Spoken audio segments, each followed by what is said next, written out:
Right. And we are live here on Facebook, YouTube, and Twitter.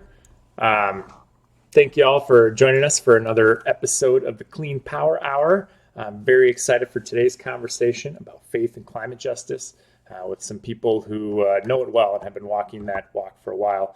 I am kind of relinquishing my regular duties as host to a good friend and brother in arms that I've known for many years, Mr. Alan Metzger. Alan, I think he and I first met in 2016. It was early in the year when we were working first to protect a couple nuclear plants in Illinois from early closure. Clinton and Quad Cities, which represented 23% of the carbon-free electricity generation in that state. So we had events together along with Michael Schellenberger of Environmental Progress, and we organized a summit to encourage the passage of a piece of legislation that indeed gave those two plants some zero emissions credits for their clean energy contributions and resulted in them being saved. As we know, the situation in Illinois has evolved a bit since then with recent passage of a FERC ruling called the Minimum Offer Price Rule, which limits the amount of subsidies that can be given to clean energy resources like renewables and nuclear. The fight to secure the future of that clean power continues. But today, Alan will be taking us through a conversation about creation care, I guess, how faith intersects with climate justice and environmental justice. So I'm very excited to listen in and learn a bit from him and our distinguished guests, Reverend Brian Cones and Dr. Renee Schreiner. Thank you all for tuning in. And Alan, I'll hand it over to you. Thanks, Eric. Appreciate it. It's my pleasure to introduce our panelists today, Dr. Renee Schreiner and Reverend Dr. Brian Cones. Dr. Renee Schreiner is affiliate professor of New Testament theology and ethics at Garrett Evangelical Theological Seminary in Evanston, Illinois, which is, by the way, the same seminary that my father went to in the 1950s. Dr. Schreiner is a life member of the Sierra Club and has served on the executive committee of the Northwest Cook County Sierra Club chapter. Her bachelor's degree is in computer science and her master's is in nutrition. So welcome, Renee. Thank you, Alan. I'm happy to be here. And Reverend Dr. Brian Cones is a pastor in the Episcopal Church and a native of East Tennessee, where he grew up among the Great Smoky Mountains and witnessed firsthand strip mining practices and their effect on the Appalachian landscape.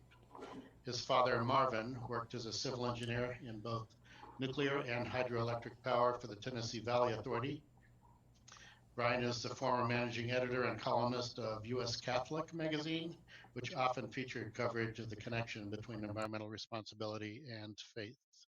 He currently serves as interim rector at St. Simon's Episcopal Church in Arlington Heights, Illinois. Welcome, Brian. Thanks, Alan. It's great to be here. So we're going to dive right into the questions here. So Renee, I want to ask you first, how are faith, energy, and climate justice related? And are there relevant points of tension in there somewhere? Yeah, I think that's a great place to start, Alan. For me, in any kind of discussion like this, I like to first determine our definitions, okay? This thing called faith, right? Obviously, that's the theme that's bringing our speakers together today, but really exactly what is faith for the purposes of our conversation today? So I was thinking that it might be most useful to define faith for our conversation today as a value system. Okay, so we could think of a faith community as a community that has developed and handed on and nurtured and promises to live by a certain value system. Okay. Sometimes we'll call this a faith-based value system. And of course, it depends on the religion, right? That is shaping those values. What's handy about that is then you can take that in relation to energy and say, how does energy fit into that value system? All right. And what's the purpose of the value system to begin with? So we can look at energy and say, all right, in our value system, a faith based value system, what is energy really? Is it a gift? Is it a commodity? Is it an entitlement? Is it a privilege? And so on.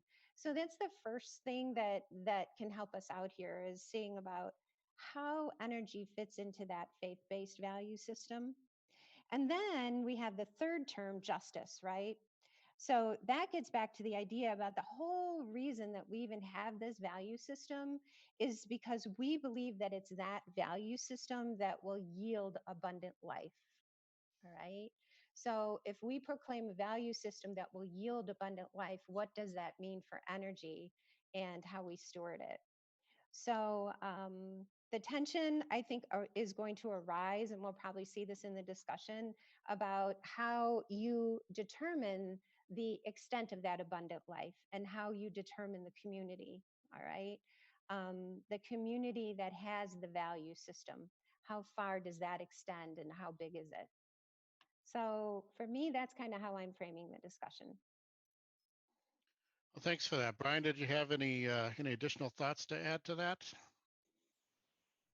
Well, one, just to second what Renee has said, because it's certainly how I would lean into those three terms. And I think the other one for that flows into the question of the value system and another term that's helpful to talk about, because I think it gets used fairly uncritically, is creation as another word that's going to appear often as we talk.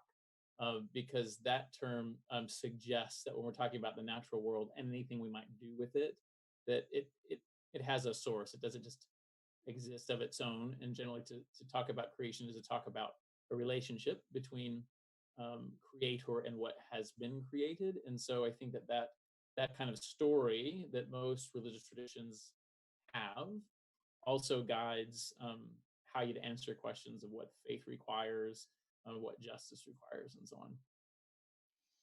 Okay, well, thank you very much. Um, I can't pretend to add anything to that, so I'm going to go ahead and jump to the next question. um, and our next question has to do with faith-based narratives around stewardship of the earth. And the question is, how do these narratives align with efforts to fight for clean power? And I had a couple of thoughts on that I wanted to share first. Um, as I see it, making and keeping our energy clean fits hand in hand with the idea of being good stewards of the earth. And I just, sometimes I have trouble with people that, can't see that without, it's just not, something that's innate in your thinking. Creation care requires that we do what we can to reduce impact on creation. And this means reducing our waste, reducing our impact on creation, and by reducing pollution, reducing our expansion into the incredible and awesome wild spaces that we have on our planet. And my comments on this would not be complete if I didn't point out that using nuclear energy to allow us to do these things has the least impact. And not only in terms of land use, because nuclear plants are pretty small for the energy that they produce, but also materials which require mining and interruption of that wild space we were talking about, and the waste stream, which is low in volume and well managed. So when we are called to be good stewards of God's creation, I believe that means that we're called to use the best tools that we have, and that includes nuclear energy. So Brian, did you have any additional thoughts on that? I've been thinking a bit about the language of stewardship, and it can be very useful as a practical tool. The one thing that I always want to raise around that is, again, this question of relationships. So often we talk about stewardship in terms of using or making use of creation to meet human need, which is really important. Also, I also wonder when we talk about that relationship between human need and the rest of the natural world or the rest of creation. What what are the needs of creation to make it, does it have needs of its own? Does it have even rights of its own that oblige human creation to respond? And so those feed into some of what you said about mining and land use and the rest, because sometimes human stewardship ruins what is there. And so one of the things that I hope that we can keep leaning into, I mean, in a part of a larger conversation, not just today, but to start to ask questions about what rights creation has. So if we talk about what Renee raised in terms of justice, what does justice demand for the rest of the natural world, as we talk about meeting human need or the need for energy and so on? Okay, thanks, Brian. And if you could get a little bit closer, maybe to your mic or something. You dropped out a little bit there, so just make the volume higher on your end. I think it'll fix it. Renee, what about religious texts or passages that commit humanity to be mindful of the global harms, the way that climate change is gonna hurt the earth and the people on it? Yeah, I think this is going to come back again to that idea of what is the community, right? And even Brian's idea of that community involves not just the human beings on this creation, right? On God's good creation, that it is creation in its entirety, and even the cosmos. Envisioning creation as the cosmos and not even just necessarily limiting it to the planet Earth. I was really surprised, Alan, when you asked me to do this, and I was like, oh, it's one of my least favorite things is to actually find Bible passages that work, so to speak. I was so surprised that I ended up turning to Paul, the Apostle Paul. Really not my favorite part of the New Testament whatsoever. But as many of us know, the Apostle Paul wrote at least 7 letters, okay, that are very important in the New Testament, but also very contentious because they are so highly contextualized. But what's so helpful about the Pauline letters in this regard is that they talk about how to live in community. And they also talk about the role of Jesus Christ in the Christian value system as creating a new non-traditional set of values to live by. And what Paul does is he ends up using words like Christian liberty or the freedom that we have in Christ. But then it's kind of funny because he's like, this isn't the freedom that you think it is. You're always going to be under authority, and it's a matter of what authority you choose to be under. And so, what Paul outlines in all of his letters is this idea that there are rights married to responsibilities, okay, which is very John Stuart Mill in the American way of thinking. But Paul goes one step further and says that we have rights and responsibilities that are also influenced by love. And this is going to be love for one another as human beings, but it's also going to be love and nurture of the creation and the cosmos as a whole. And that is something that causes us to act in a way that is actually more procreative in how we treat our neighbors and how we treat creation. So I think actually reclaiming some of the very traditional Pauline letters for how to live in community and then matching that up with a reconception of community that includes all of creation could actually be a really helpful way to bring some biblical passages to bear on these climate justice issues.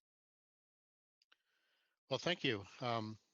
Brian, did you have anything to add on there? We're going to test your new mic here. I only to say that, and apropos of what Renee said about some of the writings of Paul, is that many times in the scriptures of both Jewish and Christian tradition, creation itself is an agent, a part of God's unfolding, and so it kind of reemphasizes that if people of faith need some help and encouragement into thinking about creation that way, you don't have to dig very deeply in our common sources of religious tradition to find Right. Okay. Well, thank you. Thank you. So the next question is going to be for you, Brian. Um, can you speak to how leaders and clean energy advocates in faith communities view the intersection between their faith and their advocacy? Well, I mean, it comes back to what Renee said at the very beginning about faith as a set of values, and then also justice is a kind of a value that suggests the need to advocate for something called, something like abundant life. Um, there would be one approach to faith that thinks of it as basically something that exists within oneself and between oneself and God. Um, and I think that there is I would even argue a stronger sense that what faith requires is some action, and that, and in fact, in traditions both from the ones that I know, Jewish and Christian, especially require some kind of ethical action in response to God's invitation to be in relationship. And I think that it's hard for me to say I could do one without the other. That is, I can't carry around certain values about the way I think human beings should be interacting with creation and then not say it out loud and then not do something about it. Because the way that we treat creation, the way humans treat creation, also will affect the way we humans treat one another, which is why we can talk about things like environmental justice, that some of the damage that we do to creation in our economic activity and in the production of energy inevitably results in damage also to the created bodies, not only of the earth and of the ecosystems in which we're interacting, but also the people that live around there. And as someone from Eastern Tennessee, I know that very well, that entire ecosystems and local economies and local communities have been destroyed by extractive forms of mining, um, upon which still I have relied for my energy. So if I'm going to be serious about saying that both the created world itself is, an expression of God, and that human beings in the created world are images of God, then I don't have any choice but to take some action, both in speaking and doing, uh, to remedy the situation, to repair it if possible. Thanks. Renee, did you have any additional thoughts on that? It dawned on me that a really good example of faith leaders in action, the way Brian was talking about, one of my favorite examples is Holy Wisdom Monastery up in Middleton, Wisconsin, just north of Madison. And it's a monastery. It's an ecumenical women's monastery whose mission is restoration of the land that they own. And it's interesting to me because when you think of a monastery, you think of a community that has set itself apart and wants to pursue some kind of purity. But Holy Wisdom Monastery found itself in a position to actually help Lake Mendota. If you know the Madison area, there's a huge lake in Madison, in Wisconsin, that serves the city of Madison. It's a beautiful big lake. And the lake was suffering from a lot of pollution.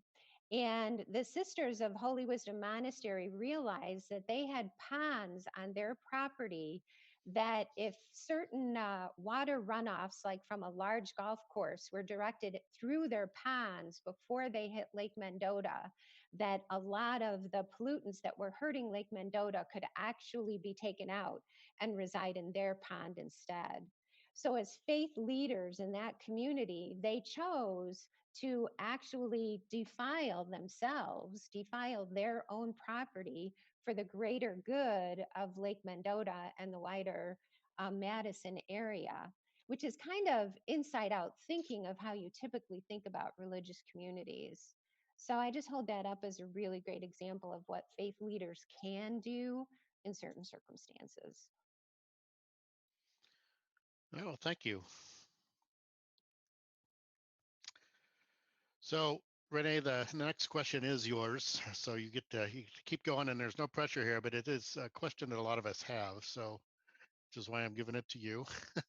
why, why did some of us, why did some of the most vocal denials of climate change come from the religious right, and what can we do about that? That's the $64 million question, Yeah. right? Okay.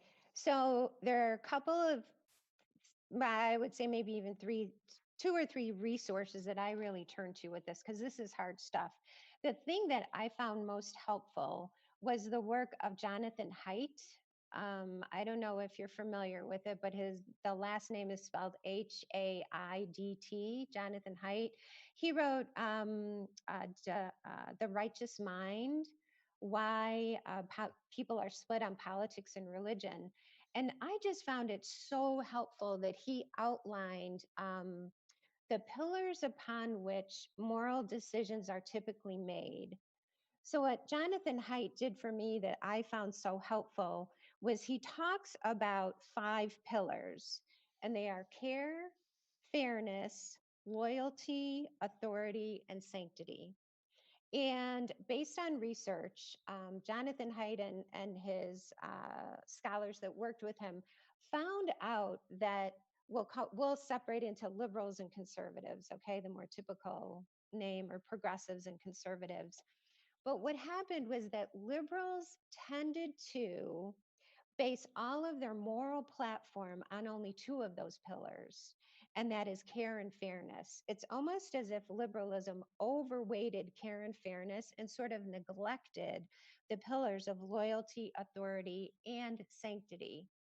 And as a liberal or progressive religious person, Christian, okay, I really see a travesty in that the progressives have neglected the pillar of sanctity, and so we have given it over to certain values that don't align with my values, because it's like, who gets to decide what is sacred? Okay. And if the progressive agenda is giving up any kind of claims to sanctity at all, then that gets claimed only by the right, okay, only by the conservative side. And what I would say that's happened, because the progressive Christians have not paid attention and laid claim to that pillar, that pillar has actually been co-opted by a lot of economic values. And there's a great new book that also came out called The Enchantments of Mammon, that talks about capitalism as actually a religion. And what has become sanctified then by the liberal neglect of this pillar of sanctity, what's become sanctified is the free market.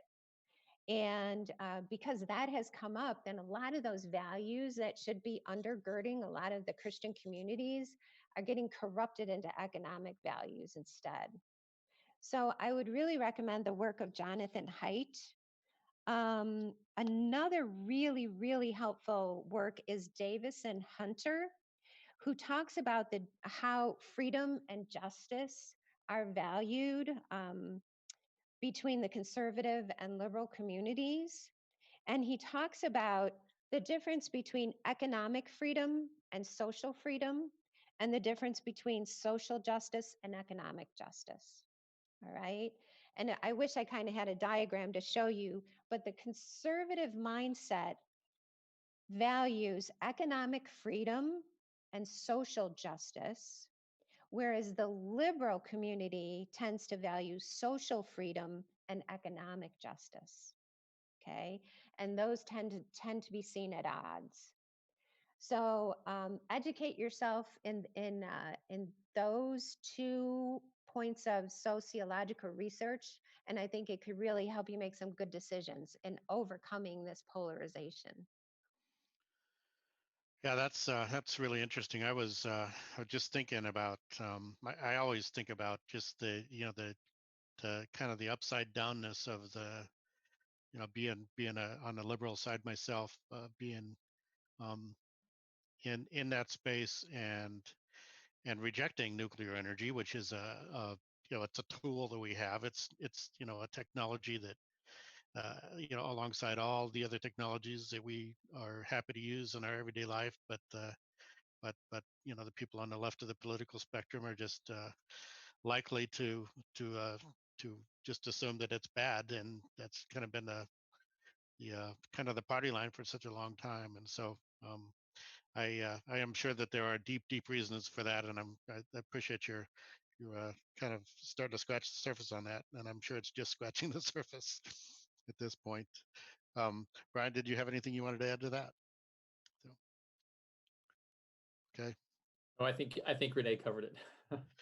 I am going to allow Brian to dig a little bit deeper into some theological stuff here. And the question for you, Brian, is how does the concept of sin or wrongdoing apply to fossil fuel emissions and other pollution? And are these related, or are they separate issues, or how would you view those? I mean, for me, it's fairly clear that they are related, and that we sometimes talk about sin as missing the mark, any kind of action that leads us either away from the values that we say we share as people of faith, or to that value of justice, which would yield what was sometimes called right relationship between people, or between people and creation, or the abundant life that Renee identified. Once in an interview with someone that does this work of environmental justice through the lens of theology, I remember asking, is it possible to sin against the earth? And I think that's because among many people of faith, we think of sin as something you either do in relationship to God or to other people. But again, returning to creation as an active member of the ethical or moral community, the answer has to be yes. And I mean, returning to fossil fuels, and I have to keep returning to coal, um, just to see what it has done to the landscape of Appalachia from beginning to end. So my parents live in Kingston, Tennessee, and there's a very large coal plant. I mean, I can see from their house, it's along the Tennessee River. And there was a coal ash spill there just a few years ago.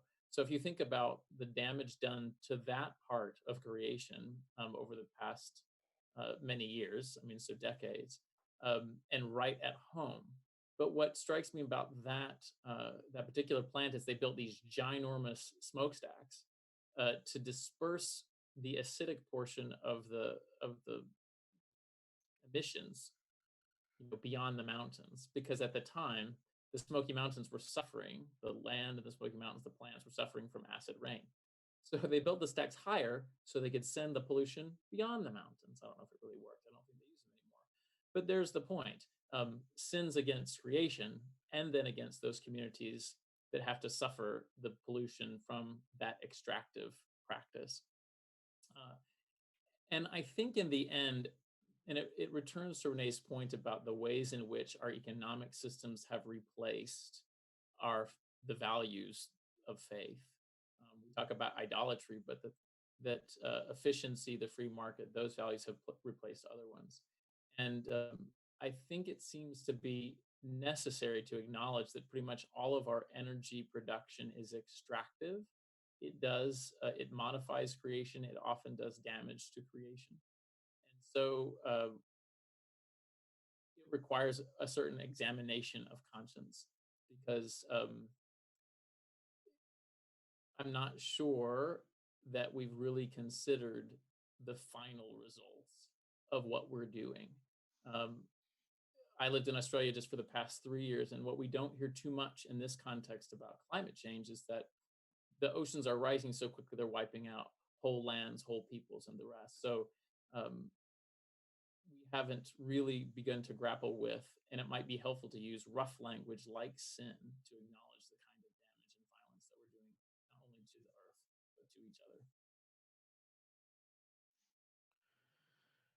Well, that's interesting. So, Renee, you want to take a crack at sin? Add anything I'll to that? fess up that I told Alan earlier that I will definitely demur to the ordained among us to speak of sin. I will only add the idea of sinning against, and how important that is. And also systemic sin is so important to remember, that we Mhm. all have been brought up in systemic sin of sins against creation, and that sometimes we just can't help but perpetuate that, and to just recognize our own culpability in that. And yeah. Yeah. So, yeah, a lot to think about there. Certainly for me anyway. I just kind of circling back a little bit, and we saw a little bit of traffic in the chat room about this. So faith-based groups are often, if not always, I mean, I guess I don't know always if it's for sure always, but they're often um, anti-nuclear at some level, right? They're mostly they're just not interested in talking about that. At the very least, it's just the elephant in the room, and they don't want to talk about it. Um, One in particular that I uh, know something about, and I think Renee, you do too, is Interfaith Power and Light. And they're a California-based organization, but they have affiliates, including here in Chicagoland, and you, we we are. I'm active in one of those.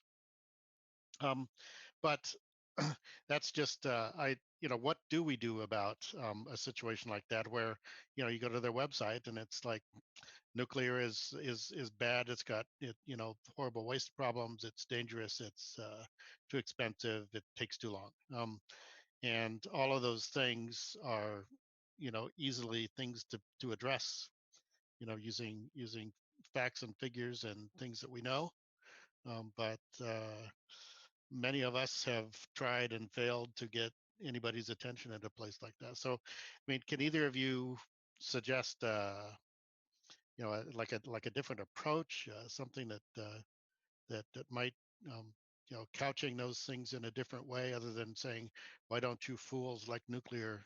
Because sometimes that's the approach that we take, and it's obviously hasn't made the difference. I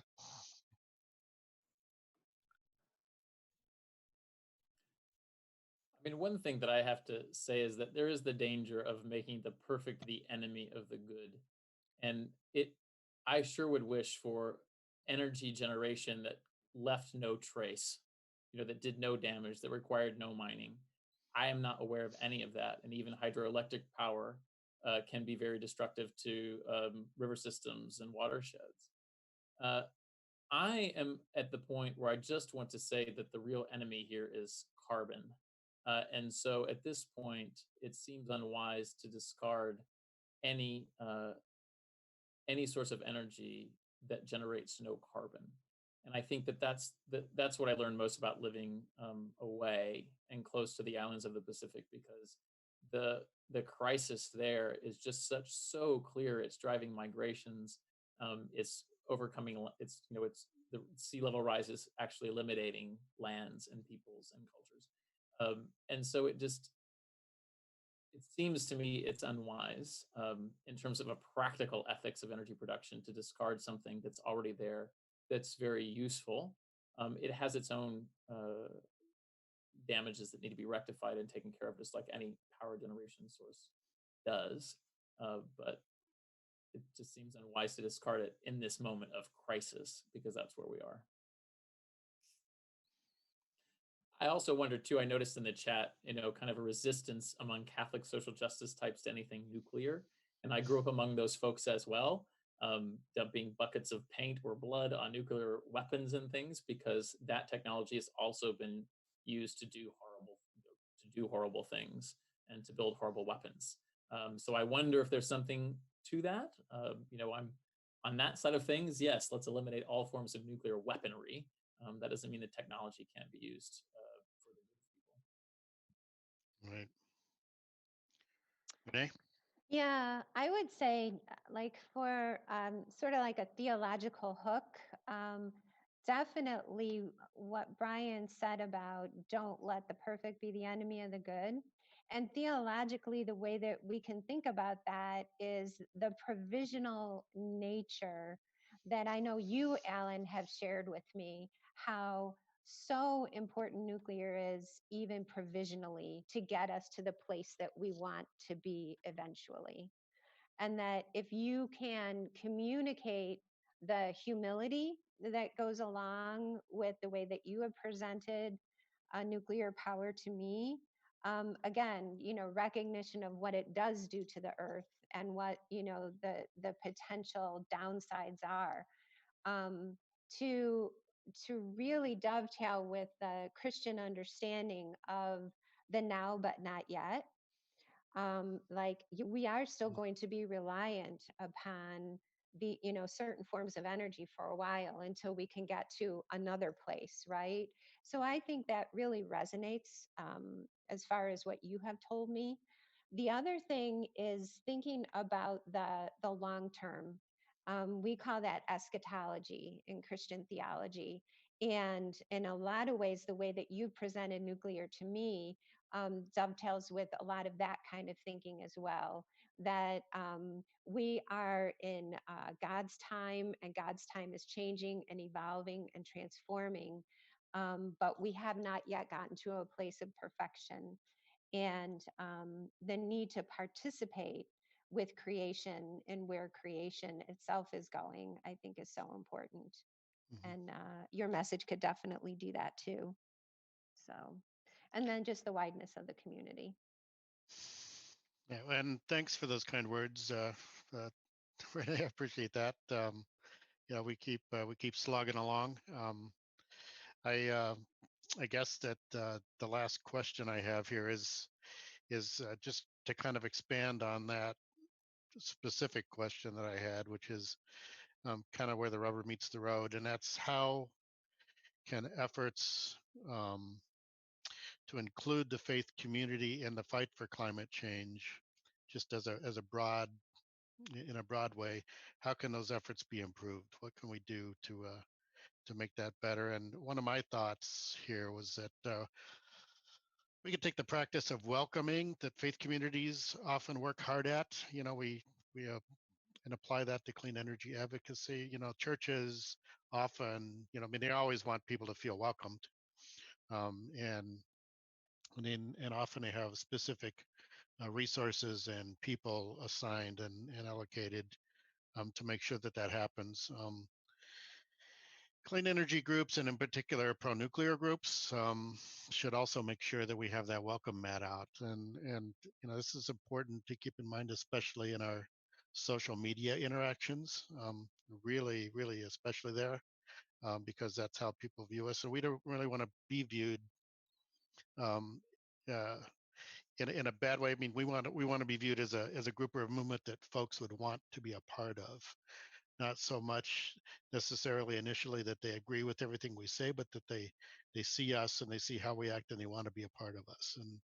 And I think that's important. So Renee, would you have any additional thoughts on how we can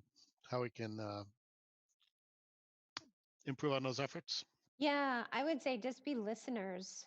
I was fortunate to have someone, a knowledgeable person who was willing to listen to my concerns. And, and some of my preconceived notions, like, oh, this is bad for water, that this pollutes water, or things like that. And so just be really good listeners to find out what the objections are, and be willing to take those on and address them. Mm, Really helpful. Good advice for lots of areas of life. Brian, did you have any thoughts to share on how we can do a better job there? Well, I think that the after the listening might come some developing some helpful language to speak about clean energy, and in the language of faith. I mean, so I don't pursue these questions in the first place because I'm progressive, political progressive.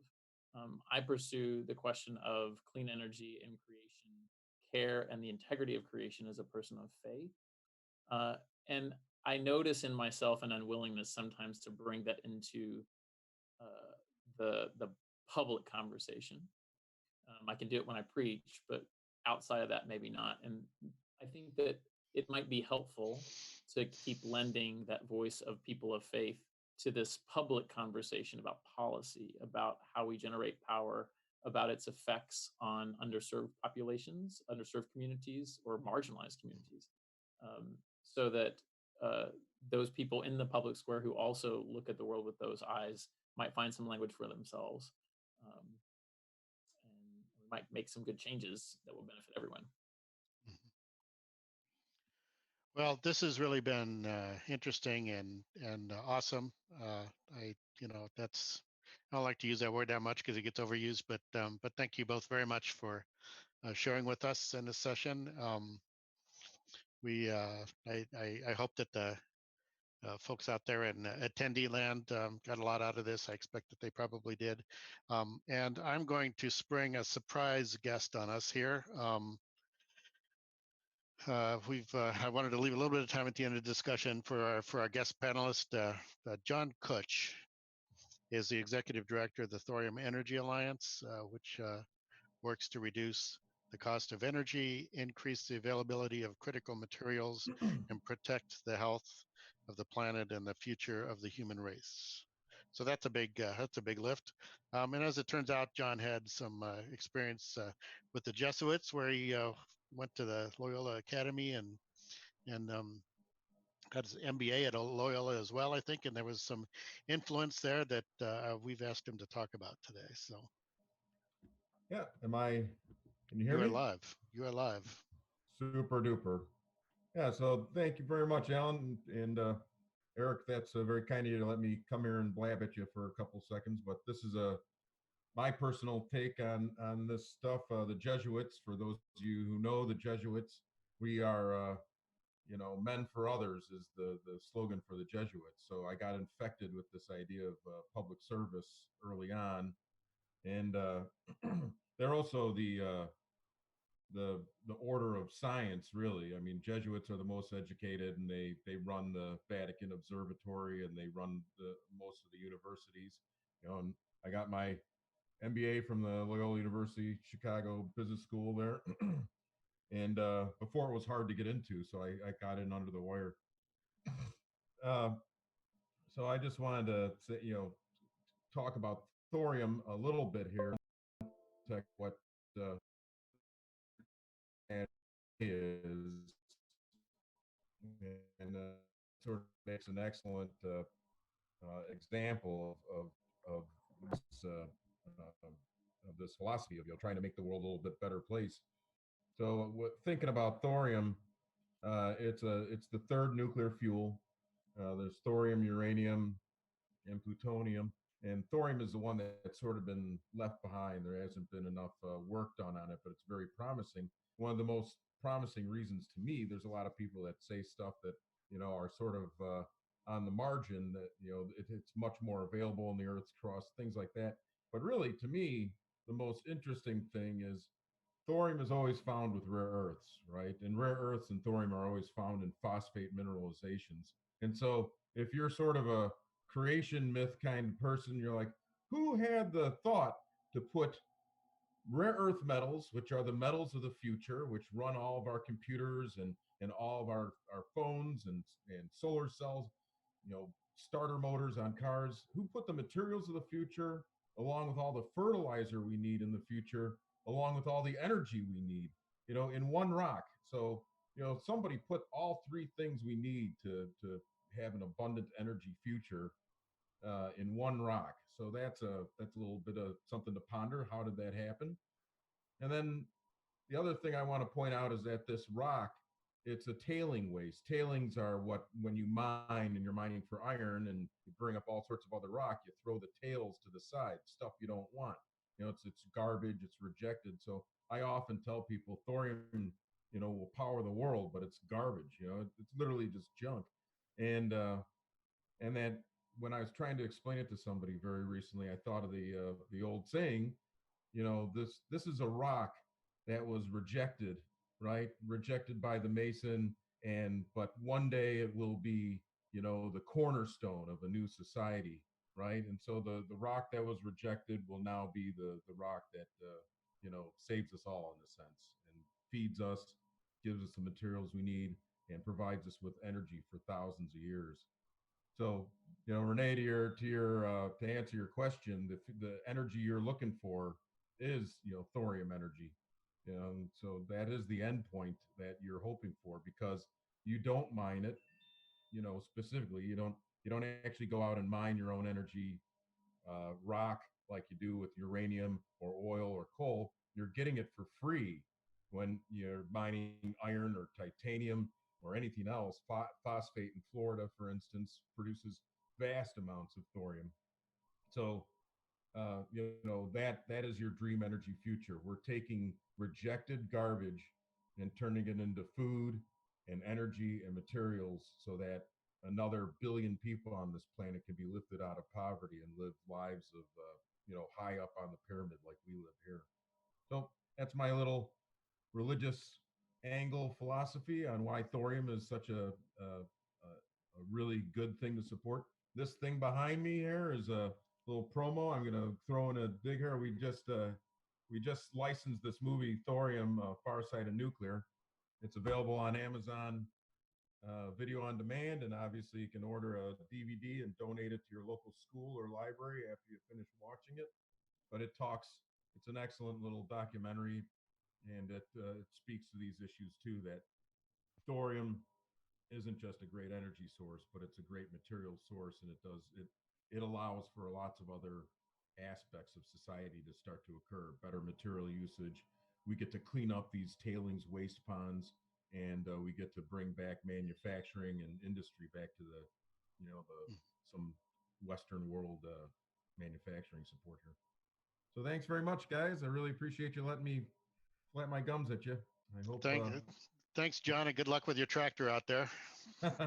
Yeah, that's why I have to have the virtual background. Otherwise, you'd be seeing my farm. See, I'm a steward of the earth. I got to keep my earth going because I'm working on my farm right now, and so we really believe in trying to, we have to eat off of this thing, and people gotta live. So, we're working every day to make the world a more sustainable place. All right, well, thanks very much.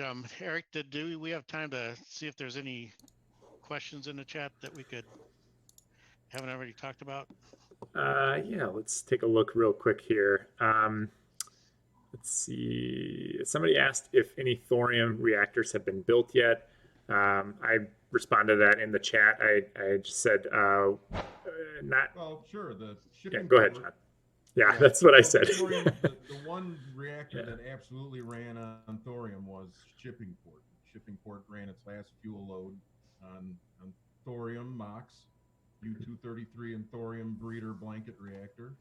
And it actually proved that at the end of its life, it made more fuel than it consumed. So that's pretty wild. And then, of course, the very famous molten salt reactor experiment was designed to run thorium, but being very conservative, they started out with uranium-235 and uranium-233, and then, of course, Nixon pulled the rug out from under them, so that sucks. But there's been a lot of thorium work in China, obviously, and the CANDU reactor in China has run thorium in it, so we know it works. And India as well. Scale it up. Yeah, that's right. Great. And Shippingport, just for those who haven't heard of it, that's actually the first commercial scale nuclear power plant in the United States. They kind of say they almost took a submarine reactor and put it on land, and that was in Pennsylvania. Pretty nifty that one of the first there demonstrated thorium as well. It's cool. We haven't seen it in molten salt reactors yet, but I would hazard a guess that probably in the next 2 decades we might see that. Hopefully a bit sooner. The Chinese are probably about 6 months to a year away from turning on their 2 megawatt thorium molten salt reactor, and Chongqing and those guys, they're really carrying the heavy water, so to speak, to bring it across the finish line. So let's hope we can do some stuff in the West too. So there's a monopoly on this technology. Yeah, absolutely. Oh man, well thanks a lot, John. I think, and thanks to our panelists as well. I really appreciate you guys coming and sharing. That was enlightening for me as a former Lutheran. I don't know, but a person who looks around the natural world and can't help but wonder. You're in Minnesota, so you're a Lutheran. It's true. I did sing along with my mom playing the organ on the live stream of her Easter service last Sunday, so I guess I'm still a Lutheran. Great. I think, Alan, with your permission here, I think at this point we might bring a couple of our audience members who have prepared a kind of a short statement about the intersection of nuclear power and climate, environmental, and social justice. Let's do it. One of these people who I'm going to start with here is her name's Joyce, and she lives in South America, right in between, I think it's Brazil, Paraguay, and one other country. My geography's bad, I'm sorry, but the place where there's the most beautiful waterfalls in the entire world. I believe, yep, okay, she's here. She has her video on. Joyce, do you want to explain a little bit better than I can where you're actually from, where you live? Thank you, Eric. So Yeah. yeah, I live in the border of Paraguay, Brazil, and Argentina. So I don't know if you have heard about the Iguazu Falls. So it's just an amazing area. Unfortunately, I mean, we were talking a little bit about hydroelectricity before I give my answer. We had like this week is like very dry. Actually, the border with Paraguay and Brazil, we have a river, which is the Paraná River, and it's so dry that you can, cross by walking. So today with my organizations, we were like, okay, we are mapping the causes, and mainly it's hydroelectrical use because we have one of the biggest hydroelectrical, power plants in the region, and also because agriculture usage. So I'm also working on this, and unfortunately, like if you check right now, like the images of the Iguazu Falls are completely dry. So it's not like, yeah, everybody was talking is about the temperature, but we were checking, the temperature records, and it's due to hydroelectrical usage. So anyway, just before I start, um, I'm going to give my opinion, also like my personal opinion. But as a community leader, I'm an indigenous descendant. My mother, her family is Guayu. The Guayu people, they lived in the border of Colombia and Venezuela. And these communities had a long record of territorial issues and territorial sovereignty, especially with oil companies. So this was something that has been shaping the history of my family regarding what means to own a territory. And it was very interesting because we were talking about this set of values. And for us, whenever we talk about like our faith, we understand more into our paradigmatic perspective and how collective intelligence is needed now more than ever among cultures, among like countries, to have this paradigmatic shift that we are talking about. So whenever you pause, guys, and during the conversation you have this question like addressing the social, the environmental, and the climate justice. So we have this kind of structure of sustainability. And when I think on nuclear energy, what I have studied, read, and also seen with my own eyes, I also see like a balance point among these 3 points, because we are talking about a system change and not climate change, but how we in fact can accomplish this. So basically, um, just to sum up here, I think in this way, we have nowadays 1 billion people without electricity access. So that means, they are in energy poverty, which is very unfair. But at the same time, we have the climate goals and the climate global goals. So how do we meet both? How do we take these people out of energy poverty and facing the global sustainable agenda?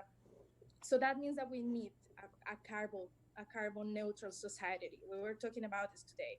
So we will need a decarbonization roadmap, and as well to meet this climate goal. So I see that with nuclear development and nuclear power, we can do this because we can provide clean, electricity access towards the humankind prosperity, opening up opportunities either like whenever you have electricity access, you also provide education, healthcare systems, and also we are talking more to a prosperity development, to a more human-based development. So as a community leader, I try to look for these real solutions towards and approaches for my society or my community's development, but at the same time, taking into account how it's said, the historic perspective and the territorial sovereignty. And I don't think with nuclear, and especially how John was talking about thorium, we will not have these issues of like territorial issues. So I'm convinced about the potential of nuclear energy, like as a sustainable energy source, but also as part of this global paradigmatic shift. So we know about the I'm sorry for my English. So we see like its availability and it's very efficient as well. And what I'm trying to think here, with my different cosmo views is that we are trying to do like personally and like especially also with communities in the Amazon, we are looking for decolonized energy production models.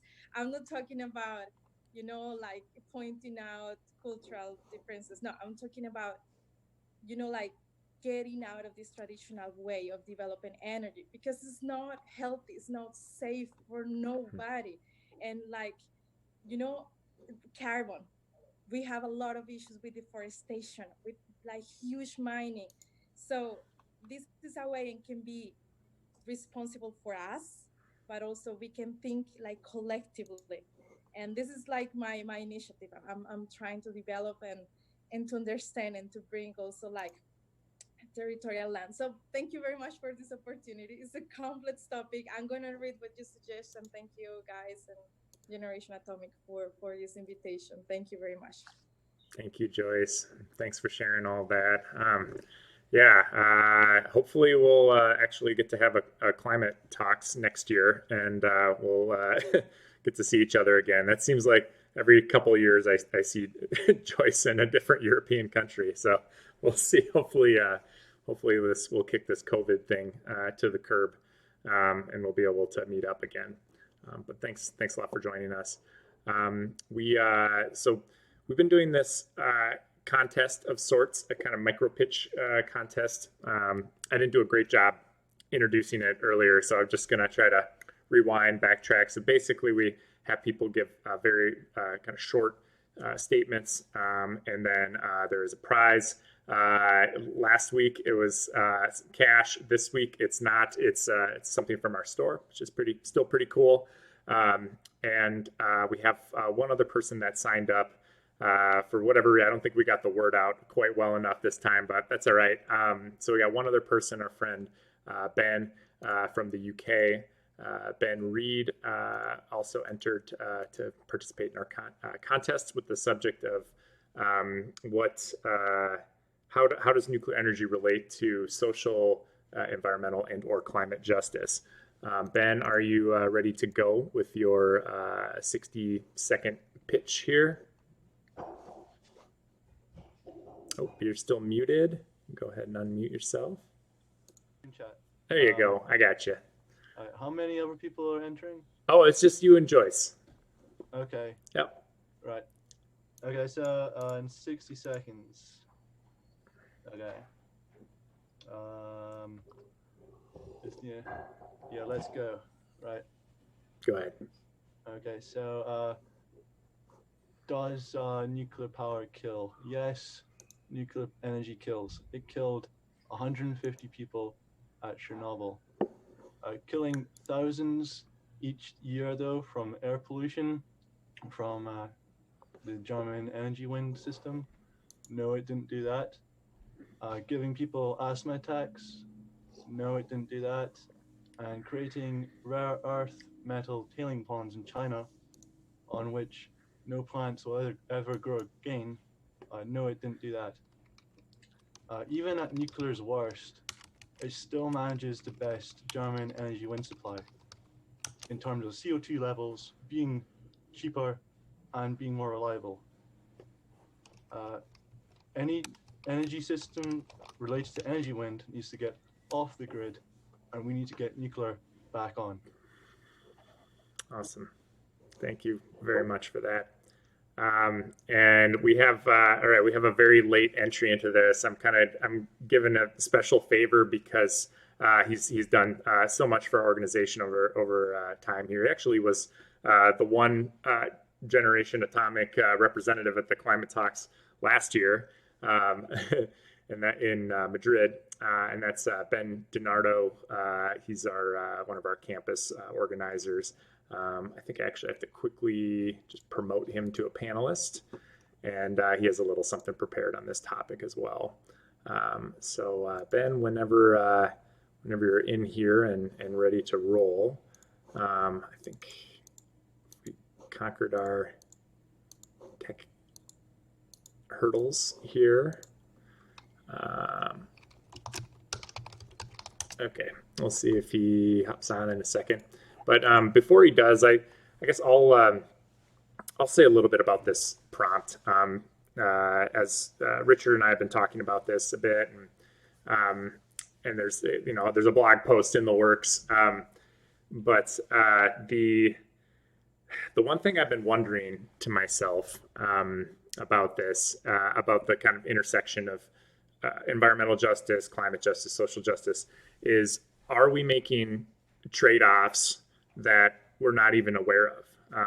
In Minnesota, there wasn't great community engagement done on where the nuclear waste storage casks would be placed, and they're pretty close to some indigenous land. I mean, it is historically indigenous land, but it's very, very close to within spitting distance of a nearby casino.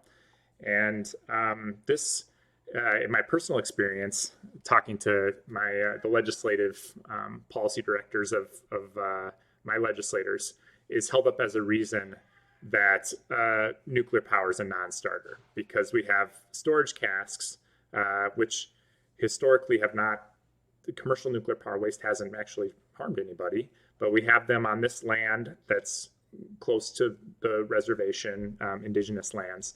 And that's kind of held up as a reason that there's too many environmental justice issues. We can't do this.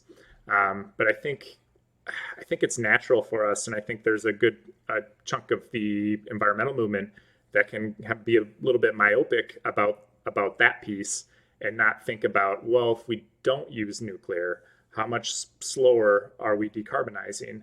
And how many people in coastal areas, how many people in the poorer parts of the world will have to go longer without having electricity or suffering greater impacts of climate? And when we're talking about kind of more of an imagined harm or hypothetical harm of the spent nuclear fuel casks versus the very real and very guaranteed impacts of not using nuclear as part of the decarbonization suite, are we really balancing those risks right? So that's something that's been on my heart about that. Yeah. Ben, ready to go? Sorry. Sorry about that. My computer's having a little bit trouble rejoining the call, but yeah, I think that's a really good segue into what I was just wanting to say, because while we've heard a lot today about from people seeing nuclear energy and environmental justice from a Judeo-Christian perspective, I see issues from a slightly different worldview. And my faith comes from a slightly different place, but I do very much appreciate all of those who are working to help improve the world for others. And I see the world itself as intrinsically valuable, as well as all the life that's in it. And we owe it to ourselves and to the world and this creation to treat it with care and respect. I see nuclear energy as a tremendous tool for helping our fellow life. And while there are costs, as with all energy, when nuclear energy is used well, it's able to take tremendous burdens not only off human life, but it's able to to lift stresses off that humans tend to impose on much of the rest of the natural world. Nuclear energy can also help us free up more of that natural world that we are currently using, so we can give it back to nature. It also helps us to lift the poorest among us out of poverty in an effective way, without the environmental costs that have historically come along with industrial development. While I feel that nuclear energy has such a powerful lasting effect. I think we really need to use it wisely, but if we do that, I think it really can help change the world in a very powerful way. I think I really do feel this is a very spiritual way of helping our fellow life and our fellow humans just be better, be the best selves they can be. And I think nuclear energy is a really important tool in how we can work towards that future. Awesome. Thanks for that. So we'll put the two Bens and Joyce up in a poll in the event for this on Facebook, and we'll post that link around a few different places so people can vote for their favorites of those pitches. So thank you all for sharing that. We have just a few minutes left, and with that, we always like to end with a call to action. Ways people can get involved. Obviously, this coming week with Earth Day, with Earth Week, there's going to be lots of ways to be involved, and I think it really is an opportunity for us to think about what we can do in this moment to make a difference. So I'll turn it over to Richard to say a bit more. Hi, everyone. I think I'm about to share my screen. But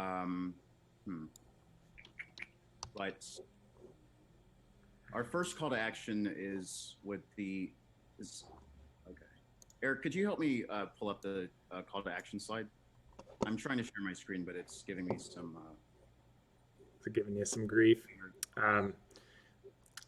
Long story short, it's not super easy for me to do that based on the broadcasting stuff. Maybe Liz, could you or somebody else, could you pull that up and click? And while that's happening, I can kind of give a few. Yeah, that'd be great. Basically, one of the major aspects of our campaign that we've been talking about for so long has been the closure of the Indian Point nuclear plant, Unit 2, that's scheduled for April 30th. It's in New York. It's in the New York State.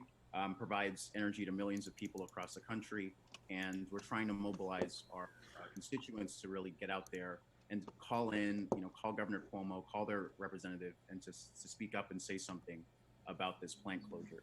Specifically, taking this plant offline for the citizens of New York State. They're planning on replacing it with fracked gas. Thank you so much, Liz.